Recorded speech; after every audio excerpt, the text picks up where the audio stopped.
All right, this is problem number 1 on the quiz review. So the problem says we have a 2.5 meter rope and it can withstand a centripetal force of 650 newtons.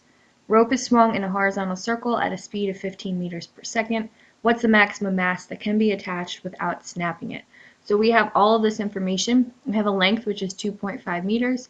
We have our centripetal force, which is Fc, 650 newtons, and a velocity of 15 meters per second. So meters per second is always linear velocity because it's meters per second. All right, now that length of 2.5 meters is going to be the radius because this rope is going to be held at one end with the mass at the other. So the full length of the rope is going to be your radius.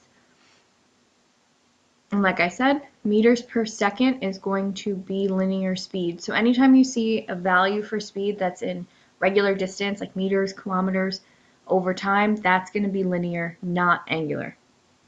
Right, so for this problem, we're going to use the formula for centripetal force, which is Fc equals mv squared divided by r. Now we have all the variables that we need for this, so we can plug everything in. 650 is equal to our mass multiplied by our velocity squared divided by our radius of 2.5.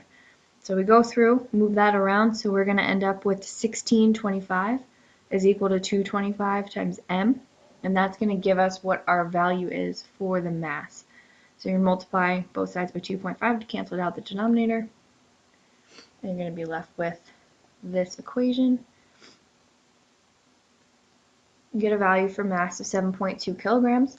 So that's a pretty large mass. 7.2 kilograms is about 15 pounds. So this is saying that the rope will snap if you can swing 15 pounds at a linear speed of 15 meters per second. In this problem, centripetal force is equal to the force of tension.